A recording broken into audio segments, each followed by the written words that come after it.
Zack Snyder as the discount Ridley Scott who is only competent when doing copy and paste adaptations of existing source material. What? Is this nigga serious? Get out of my sight. I think that's crazy, but I don't remember asking. Hey yo, what the fuck? What? Recently I made a post asking you guys to share your unpopular opinions on comic book movies for a video, and amongst them I found this comment. I originally planned to include it in that video, but since I have so much to say I decided to make it its own video, so here we are. But before we get into it, I want to talk to you guys about Skillshare. Skillshare is a website where you— Psych! Gotcha, scared you. So they said, Zack Snyder is the discount Ridley Scott who is only competent when doing copy and paste adaptations of existing source material. This intrigued me, so I asked them if they could elaborate more, and they did, so thank you for that. So they added, both are masters when it comes to directing gorgeous visuals, but have proven time and again to be rather shaky storytellers unless they are adapting strong existing source material. Also, for one reason or another, they both made multiple director's cuts of several of their movies because they can't seem to get the theatrical cut right the first time. However, Ridley Scott has an edge over Snyder since his directorial chops helped to elevate Alien beyond its schlocky B-movie trappings, and it was under his supervision that the Blade Runner Tears in the Rain monologue was improvised. Two timeless sci-fi classics that weren't merely faithful adaptations, and in some ways actually surpassed the source material. So there are a few things that are wrong in these comments, and I believe it's an overall weak argument in general. So let's go ahead and start with the things that are just incorrect. For one reason or another, they both have multiple director's cuts of several of their movies because they can't seem to get the theatrical cut right the first time. They both do have multiple cuts of their films, yes, but there's a reason for that. You see, theatrical cuts are what the studio approves to be released in theaters. It's the version that they want. And because of this, it can lead to changes that are forced on the directors and they don't have a say in it. For example, this affects things like the runtime or the amount of blood, violence, gore, or lines of dialogue can be removed. And in some cases, changing whole scenes to how they want it. And some of these changes are forced because they want to maintain a certain rating. But again, this is the work of the studios telling the directors what to do. And this is why we get director's cuts or extended cuts. They exist to help us get closer to seeing what the director's original vision was. In the world of movies, directors and studios go back and forth on what can be put in the films, which can lead to these different versions of movies. Now he says both Ridley Scott and Snyder have multiple cuts of their films. True, but this isn't them getting it wrong with the theatrical version, it's simply studio interference. With Snyder, his movies get cut a lot for the runtime. Studios like movies to be shorter because that means there's more viewings in a day, which means more money. And the reason there are 3 cuts of Watchmen is because there's a theatrical version that the studio wanted, the director's cut that Zack Snyder wanted, and then the ultimate cut is the studio adding in the side story called Tales of the Black Freighter, which was made and sold separately already. Now this could be just because they want to release another version of the film to make more money, or it could be they really wanted to please the fans. I'm going with they wanted more money because Zack said it was never designed to be in the movie. We did the Black Freighter sort of separately. I wanted to do it, but we didn't really design it to be intercut into the film, and so we had to kind of jerry-rig it in.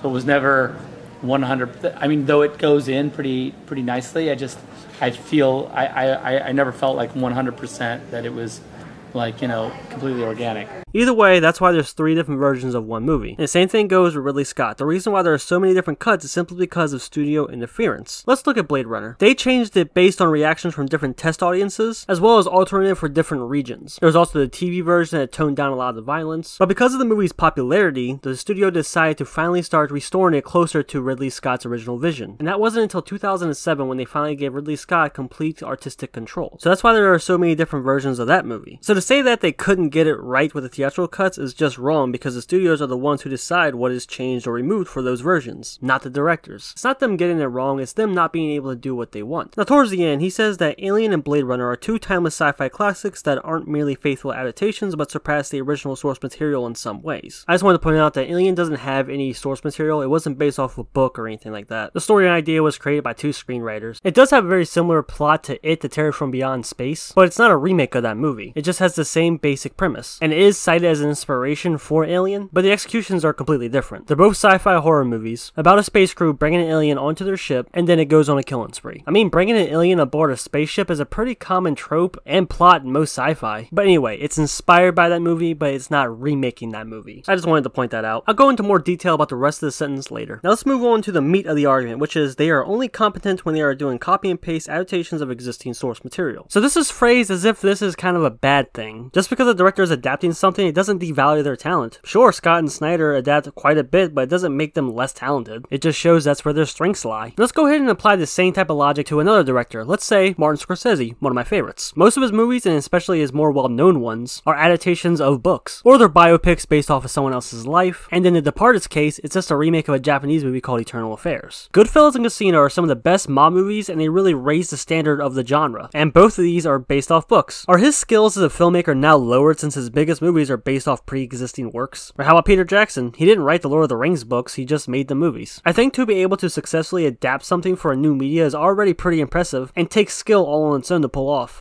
He compares them by saying both have great visuals in their movies, but are shaky storytellers unless they are adapting strong existing source material. I do agree that they have great visuals in their movies, and both are really good at pulling from existing source material and bringing it to life on screen. You can think their movies not based on any source material are lacking or not even like them, but do those few movies overshadow their success and skill when they do? Like I said earlier, they both clearly have a strength for adapting material, and shouldn't be looked down on or used against them in a negative way. Whether they're pulling from source material or not doesn't matter because they're still very talented in their craft. He goes ahead and gives Ridley Scott an edge over Snyder because his directorial chops helped elevate Alien from a B movie to a sci-fi classic. I could say something similar about Snyder. Watch. Zack Snyder's directorial chops helped elevate BVS from a basic, generic, run-of-the-mill superhero flick to a deeper, thought-provoking comic book movie exploring themes and taking risks the genre hasn't seen at that point. They both clearly have their strengths when it comes to filmmaking. Alien could have been a B-movie gore fest, but it wasn't. BVS could have been a basic superhero flick, but it wasn't. All depends how you want to look at it. And he ends it with saying Alien and Blade Runner weren't merely adaptations, but surpassed the source material in some ways. Alien isn't an adaptation, so we'll roll that one out. But surpassing the source material in some ways is a matter of opinion, but I agree that Ridley Scott can add and change things for the film adaptations that are better than the source material. But I think Snyder does this well too. In 300, most of the political scenes weren't in the graphic novel, and their addition adds a nice side plot showing Leonidas' wife trying to convince them to fight against the Persian army, as well as showing the corruption in the Spartan government. It adds more to the world. Or in BVS, he takes the Batman from The Dark Knight Returns, but changes him to a Batman who never retired and grew more bitter and lost his way. And he takes a young Lex Luthor from Birthright instead of the older capitalist Lex Luthor that's been done to death, and updates him for a modern audience, giving us a new interpretation of the character. I believe that this is a skill that they both have, and it really depends on your preference. Like, some people would prefer things to be adapted and told the way they were originally, and others prefer the changes. Stanley Kubrick was notorious for this with his adaptations of The Shining and Clockwork Orange. He changed several things, and people either love it or hate it. Hell, Stephen King hates The Shining, but is considered a horror movie masterpiece.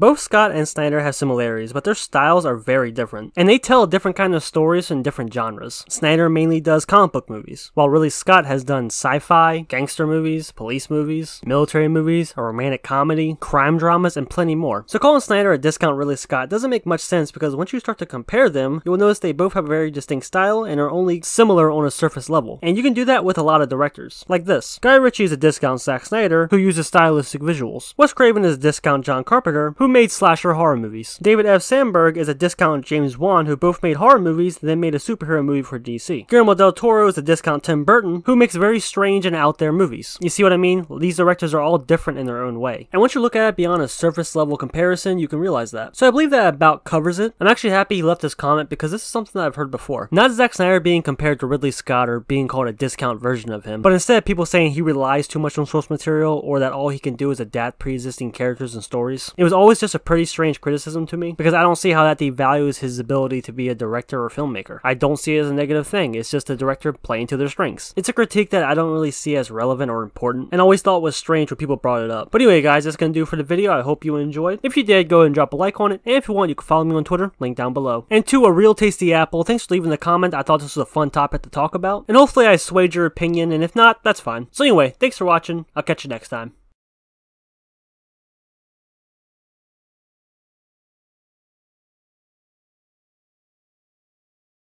Hey guys, please keep memes out of general. I stated in our 2000 rules. Thank you. Now back to what we were saying. I feel loli should be illegal. Virgin alert!